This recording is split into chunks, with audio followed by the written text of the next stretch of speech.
Hello everyone and welcome back to Let's Play Pokemon FireRed.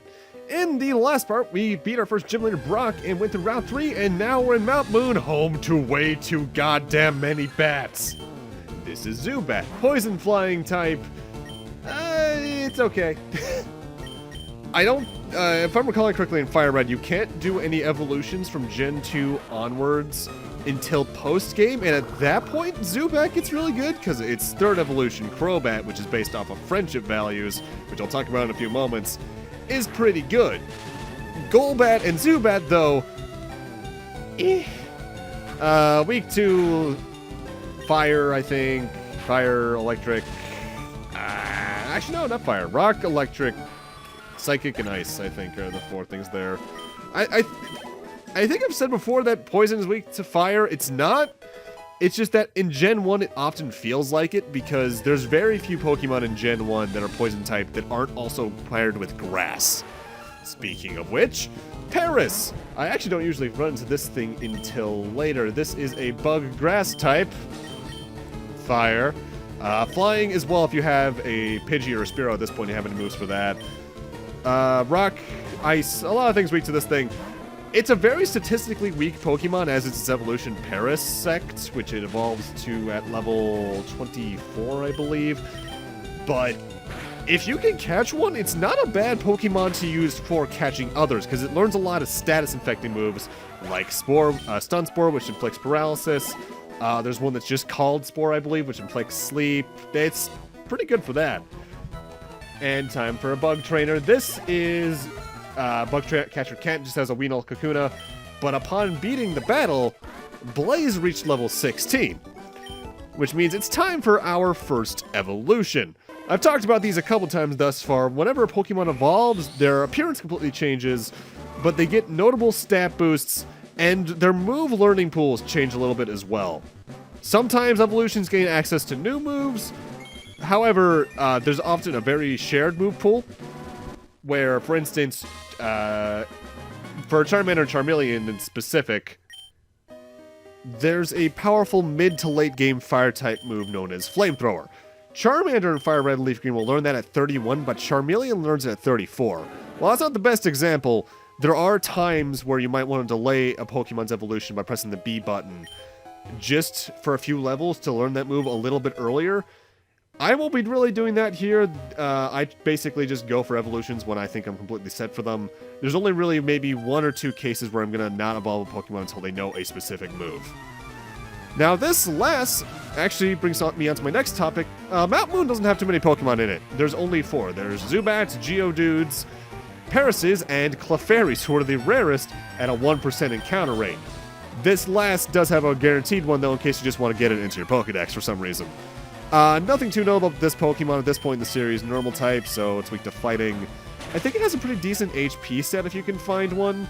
The big thing with them at this point is that they have a move known as Metronome, which can use more or less any move at random. So it's selecting from a pretty big move pool. I think the only move it can't use with it is Metronome for obvious potential infinite loop reasons. Now, Mount Moon has quite a few hidden treasures in it, but you'll see me investigating a lot of the rocks around here for one that technically isn't there yet. Also, I caught a Paris just because, why not? Again, there is technically a side quest of sorts involving getting some completion of my Pokedex, so I do catch a few Pokemon along the way just to do that. And Paris, it's Bug type, which means relatively low experience needed for leveling up. So, yeah, I'll just name it after my niece. I really hope she's not watching this, because if she learned I named a bug after her, she'd probably be really pissed at me. Either way, I'm looking for items known as tiny and huge mushrooms in these rocks. They are there in post-game. That's just me completely forgetting about something. We, Team Rocket, are Pokemon gangsters. We strike few with our strength. Yeah, we heard these guys mention it a couple of places at this point. Team Rocket is, in short, going to be kind of an antagonistic force throughout the game. Them as a trainer type, they're probably the most varied trainer type in the game. They tend to use normal, ground, and poison types. Sandshrews, Rattatas, sometimes Pidgeys. Zubats are very common, as are a couple of other poison types we'll be seeing later on in the game. They get pretty stale by the end game. But for right now, it's not going to matter too much. Also, speed up theme for this part is 2 things. I think it's the Final Fantasy VI and some other battle theme. I think maybe Final Fantasy VIII? What battle themes I choose largely depends on what themes I have on my computer and how long their MP3 files are. I'll be real with you. Also, I believe right there we got a star piece. That is our first item that exists just for you to gain money. That sells for some amount I can't recall. It's a substantial enough amount, though. There's actually going to be one case where you can gain a lot of money really quick coming up that I'll talk about when we get to it. But for those who know which exploit I'm talking about, I'm not doing it. What? Don't sneak up on me. This is our Super Nerd, I think? Yeah, Super Nerd class. They tend to use electric types. For instance, Magnemite, which is electric steel type. Although it wasn't originally electric steel type. The steel type was introduced in Gen 2, and since this was a Gen 1 mod, they just had the type applied later on. Something they've done a couple times since, and by that I mean exactly once, because they haven't added too many types over Pokemon's history. Steel type means that it goes down to fire really easily, weak to ground and fighting otherwise, I believe. Its special attack is okay if you can manage to find one for yourself later on, but it in its evolution wouldn't get too good until Gen 4 introduced its second evolution. On the flip side of that, though, is Voltorb. This thing is only electric type, which means it's weak to ground, and that's about it. But what it makes up for in lack of type coverage, it makes up for in speed. The Voltorb line is extraordinarily fast, particularly its evolution. I think in the original Gen 1, its evolution was like top 3 fastest, if not the fastest. Kind of busted in the right hands, honestly. I don't care to use it, though, because the overall, as I brought up when I caught Pikachu, even, the relative amount of Gen 1 electric Pokemon that were good was 2, in my eyes. Technically 3, but I don't like to use the third type. Rare Candy is a item that just boosts a Pokemon up 1 level. There's not too many of them. I recommend saving them for Pokemon that you want to grind a lot later on, because then you can just get 1 quick level up for a last evolution level. And this girl's got a few more new Pokemon for us. This particular lass likes to use some grass types because she leads out with Oddish, which is, I believe, grass poison.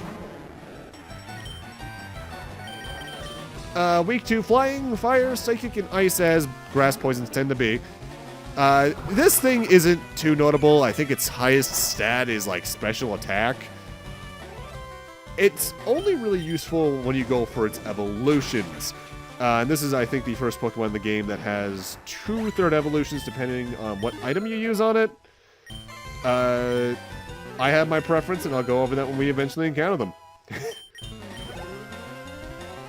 On the opposite side of usefulness, though, is her next Pokemon, Bellsprout. This thing is flimsy. Grass poison again, same weaknesses. Its stats are... It's an okay attacker, I guess, but I don't recall its moveset being good enough to cover it up. And from what I recall, even its third form is only okay at best. There are better grass types even in this game. And even that's talking about base stats, which gets into something I haven't brought up yet, individual and effort values, which is where Pokemon tends to get complicated. Essentially, it is technically better to catch a lower level version of Pokemon and then train it up higher.